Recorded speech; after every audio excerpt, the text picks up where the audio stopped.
नहीं, अच्छा है वो भी बनाए ना जमीन लेकर के, क्योंकि उनको भी तो आवश्यकता है, उन्होंने भी तो अपनी विधानसभा को बड़ा करना है। और डिपार्टमेंट की जो क्लियरेंस थी वो क्लियरेंस मिल गई है, लेकिन चंडीगढ़ के एडमिनिस्ट्रेटर का बयान सामने आया है कि अभी इसका सिर्फ नोटिफिकेशन हुआ है, ये कोई निर्णय नहीं है, अभी ऐसा कोई मामला नहीं। अभी तो उसकी नोटिफिकेशन वो आई है, जो इन्वायरमेंट की नोटिफिकेशन क्लियरेंस का सर्टिफिकेट आया है, क्योंकि जैसा अभी परिसीमन भी होगा उसके अंदर सीटें बढ़ेंगी, हमारे पास स्पेस कम है।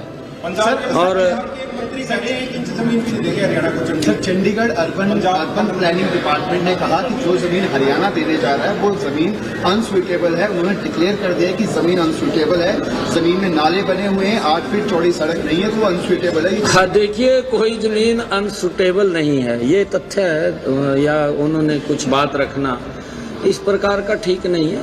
लैंड है, लैंड हमारी सारी प्राइम लैंड है, और इसके ऊपर क्योंकि जो उन्होंने शब्द कहे हैं हम उसकी तरफ नहीं जाना चाहते।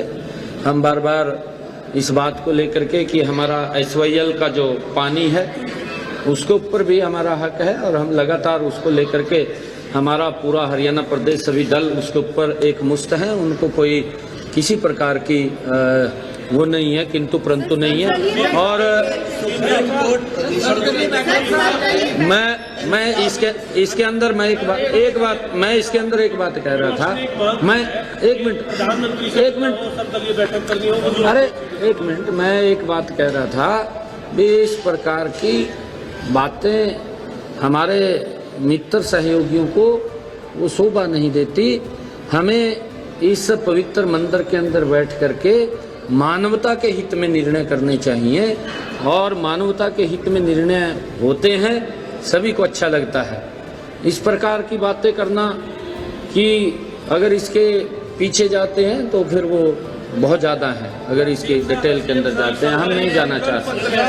संकल्प पत्र में 2100 रुपए की लाठी बहन योजना था, वो घोषणा किया गया था कि दिया जाएगा। वहाँ को क्या सुविधा देनी है क्या नहीं देनी मुझे बताने की जरूरत नहीं है, क्योंकि मैं इसलिए बता रहा हूँ कि माननीय सुप्रीम कोर्ट ने पराली के प्रबंधन को लेकर के फटकार लगाई थी। मैं इसलिए कह रहा हूँ, कभी वो समझ ले कि उसका सुझाव ठीक नहीं है। मैं सुझाव अपनी तरफ से नहीं दे रहा हूँ, क्योंकि समझ लेता है कि मैं उसका सुझाव क्या मानूं, मेरा सुझाव नहीं है, सुझाव माननीय सुप्रीम कोर्ट का है, और सुप्रीम कोर्ट ने सुझाव दिया। हम ये कहते हैं कि जब माननीय सुप्रीम कोर्ट कह रहा है वहां पर सुविधाएं दे, किसान को जाम न लगाने पड़े, किसानों को पंजाब के अंदर बैरिकेड लगा करके बैठना न पड़े, वो वहां के किसानों को MSP दे, जैसे हम हरियाणा में दे रहे हैं, पंजाब के किसानों को भी देना चाहिए।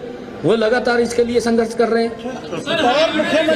देश और दुनिया की तमाम बड़ी खबरों से जुड़े रहने के लिए लाइक करें, सब्सक्राइब करें YouTube पर सच को हिंदी चैनल, और बेल आइकन दबाकर पाएं लेटेस्ट अपडेट सबसे पहले।